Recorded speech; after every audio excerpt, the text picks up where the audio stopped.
क्या आपने कभी सोचा है कि क्यों भारतीय राजनेता, अभिनेता, बड़े उद्योगपति व करोड़पति अपने बच्चों को विदेशों में पढ़ाने के लिए बाहर भेजते हैं?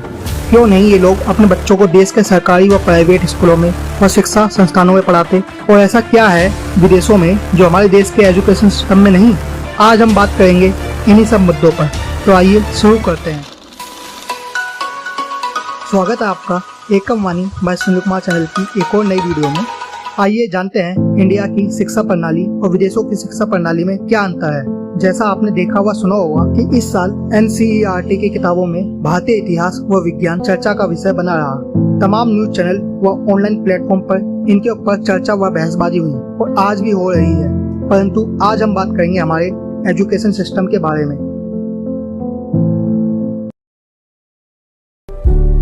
आगे बढ़ने से पहले सबसे पहले समझते हैं एजुकेशन सिस्टम के बारे में। आखिर क्या है ऐसा इसमें और क्यों ये जरूरी है, आइए जानते हैं। शिक्षा बच्चों व समाज की प्रगति की नींव है। शिक्षा हमें ज्ञान, कौशल, नैतिकता व सही दिशा देती है। पढ़ाई से बच्चे अच्छे व बुरे की पहचान करना और अपने सपनों को पूरा करना सीखते हैं। जब बच्चे पढ़ लिख कर अच्छी नौकरी लेते हैं तो समाज में उन्हें व उनके माता पिता को मान सम्मान मिलता है और इसी तरह बच्चे देश की प्रगति में योगदान देते हैं। इसीलिए हर बच्चे के लिए शिक्षा जरूरी है और इसके लिए बेहतर शिक्षा प्रणाली, क्योंकि शिक्षा ही बेहतर भविष्य की चाबी है। 15 अगस्त 1947 में हमें अंग्रेजों से आजादी तो मिल गई, परंतु देखा जाए तो हम आज भी उन्हीं के गुलाम हैं। दुनिया के बड़े बड़े कंपनी के CEO जैसे गूगल, इनके CEO इंडिया से ही हैं और आज की जनरेशन इन लोगों का एग्जाम्पल देकर इंडिया पर गर्व महसूस करती है। परंतु अधिकतर लोगों को यह नहीं पता कि इन तमाम लोगों ने अपनी शिक्षा भारत के शिक्षा संस्थानों व विश्वविद्यालयों से ली ही नहीं। ये सब विदेशों में पढ़े हैं और आज वहीं रहकर नौकरी कर रहे हैं और इन्हें इंडिया की पड़ी ही नहीं। और इसमें गलती इनकी भी नहीं, क्योंकि गलती है हमारे नेताओं की और भ्रष्ट सिस्टम की, जिन्हें बस सत्ता व पैसा चाहिए। इन्हीं गिने चुने लोगों ने भारत के एजुकेशन सिस्टम को अपने लालच के आगे खत्म कर दिया है, जिसका सबसे बड़ा उदाहरण है न्यू एजुकेशन पॉलिसी 2020 के अंतर्गत NCERT की किताबों में किए गए गलत बदलाव और इसी साल जुलाई 2025 में यूपी के CM आदित्यनाथ द्वारा यूपी में 5000 सरकारी स्कूलों का बंद करवाना। वहीं चुनाव से पहले उन्होंने वादा किया था कि हमारी सत्ता आते ही हम 5000 सरकारी स्कूलों को इंग्लिश मीडियम में कन्वर्ट कर देंगे, परंतु हुआ इसका उल्टा। और यकीन मानो ये तो बस शुरुआत है। अगला नंबर हरियाणा के सरकारी स्कूलों का है, जिसकी शुरुआत 2022 से हो चुकी है चिराग योजना को लागू करके। अगर आपको चिराग योजना के बारे में अधिक जानना है तो मुझे कमेंट में बताइए। और इतना ही नहीं, दिल्ली में बीजेपी की मौजूदा CM श्रीमती रेखा गुप्ता ऐसा ही कुछ करने जा रही है, जिसका उदाहरण है दिल्ली की विधानसभा में नया बिल लेके आना, जिसके जरिए प्राइवेट स्कूल मनचाही फीस बढ़ा सकते हैं। ऐसा नहीं है कि हमारे देश में एजुकेशन सिस्टम को सिर्फ खत्म किया गया है, बल्कि बढ़ाया भी गया है, जिसका उदाहरण है देश की पिछली सरकारें। कांग्रेस ने देश को IIT संस्थान और राइट टू एजुकेशन जैसे अधिकार दिए। वहीं मौजूदा बीजेपी सरकार ने भी कई नए IITs का निर्माण किया है।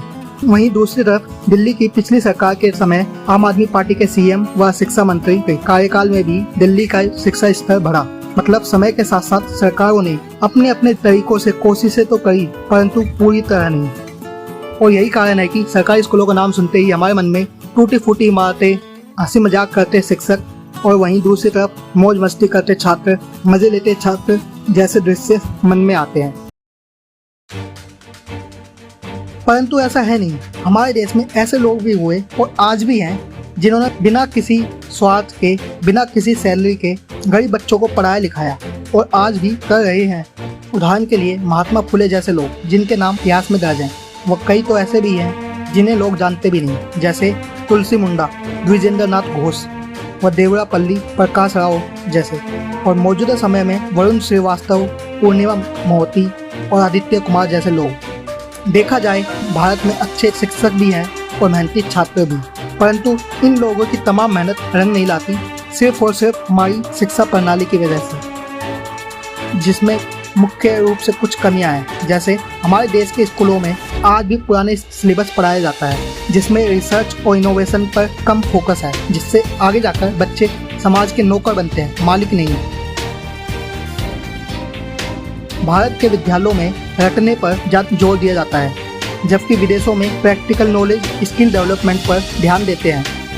नतीजा, भारत में बच्चों को डिग्री तो मिलती है पर स्किल नहीं।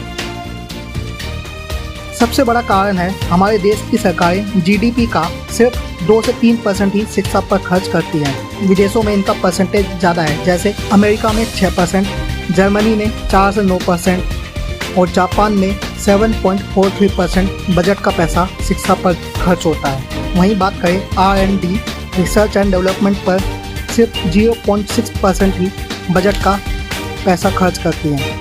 और दूसरी तरफ टैक्स हर साल बढ़ता है, तो फिर शिक्षा और R&D का बजट क्यों नहीं?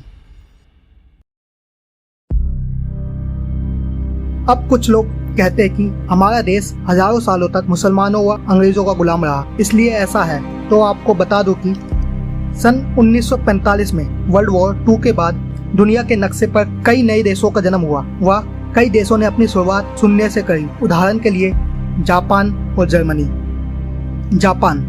जापान पर अमेरिका ने 1945 पर 2 परमाणु बम गिराए, हिरोशिमा व नागासाकी पर, जिसके बाद पल भर में लाखों की आबादी खत्म हो गई व दशकों तक इसका असर देखने को मिला। परंतु 1990 में जापान दुनिया में अमेरिका के बाद दूसरी सबसे बड़ी अर्थव्यवस्था बनकर उभरा, सिर्फ अपने बेहतर एजुकेशन सिस्टम की वजह से। वहीं दूसरी तरफ बात करें जर्मनी की, 1945 में वर्ल्ड वॉर 2 के बाद इसके भी भारत की तरह 2 टुकड़े हुए, ईस्ट जर्मनी और वेस्ट जर्मनी। और बावजूद इसके जर्मनी ने भी 1990 में जापान के बाद तीसरा स्थान हासिल कर लिया और आज शिक्षा स्तर पर टॉप 10 कंट्रीज में आता है। अगर आप भी ज़्यादा जानना चाहते हैं कि कैसे एजुकेशन सिस्टम ने इन देशों की काया पलटी, तो इसके लिए मैं आपको सजेस्ट करूंगा यूट्यूब पर अवेलेबल 2 वीडियोस, जिनके टाइटल हैं एजुकेशन इन जापान और एजुकेशन इन जर्मनी। ये आप सर्च कर सकते हैं या इनके लिंक मैं डिस्क्रिप्शन में दे दूंगा, आप देख लेना। वापस आते हैं इंडिया के एजुकेशन सिस्टम पर। दुनिया की सबसे पहली यूनिवर्सिटी भारत में थी, नालंदा यूनिवर्सिटी। बावजूद इसके आज हम दुनिया में शिक्षा के स्तर पर सबसे पीछे हैं। 2009 की पीसा रिपोर्ट के अकॉर्डिंग 74 में से 72वें स्थान पर। पीसा रिपोर्ट 15 वर्ष से कम उम्र के छात्रों की पढ़ाई, गणित और विज्ञान के स्तर को मापती है। साल 2011 की जनगणना के हिसाब से भारत में शिक्षित दर 74.04% थी। इसके हिसाब से प्रत्येक 10 में से 3 व्यक्ति अशिक्षित हैं और यह आंकड़ा आज के समय में ज्यादा है या कम ये कहा नहीं जा सकता, क्योंकि 2011 के बाद 2021 में जो जनगणना होनी थी वो आज तक बीजेपी ने नहीं करवाई। ये जनगणना अंग्रेजों के समय से सन 1881 से हर 10 साल में होती आ रही है, पर पहली बार हुआ है कि 2021 में मोदी राज में जनगणना नहीं हुई। माना 2021 में कोविड था, पर सवाल यह है कि 2023 से अब तक क्यों नहीं करी। इस बीच चुनाव तो हुए, तो फिर जनगणना क्यों नहीं।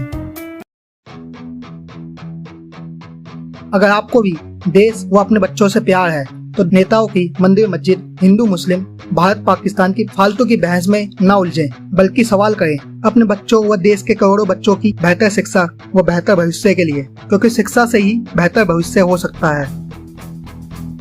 पीएम मोदी जी व बीजेपी तथा तमाम राजनीतिक पार्टियों के झूठे वादों से देश विश्व गुरु नहीं बन सकता। देश विश्व गुरु बनेगा बेहतर व अच्छी शिक्षा से, जो आएगी बेहतर एजुकेशन सिस्टम व अच्छी शिक्षा प्रणाली से।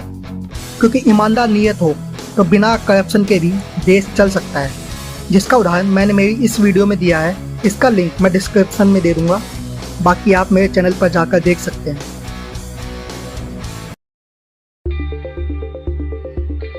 पता नहीं मेरा ये वीडियो कितने लोग देखेंगे, पर अब मुझे अपने आप से ये शिकायत नहीं होगी कि मैंने देश के लिए कुछ किया नहीं। जरूरी नहीं कि देश की सेवा व लोगों को जागरूक करने के लिए सरकारी नौकरी, सेना में भर्ती व जंतर मंतर पर धरना देना पड़े। एक छोटी सी पहल भी इसके लिए काफी है, जो मैंने आज करी और आगे भी करता रहूंगा। भले ही मेरी वीडियो 10-20 लोग ही देखें, बस तसल्ली इस बात की है कि मैंने आवाज उठाई इन भ्रष्ट राजनेताओं के खिलाफ व उद्योगपतियों के खिलाफ, क्योंकि ये लोग हमारे प्यारे देश को गिद्ध की तरह नोचने में लगे हुए हैं। इसलिए आप भी आवाज उठाइए और सही गलत में फर्क समझो और सही के लिए सरकार से सवाल करो।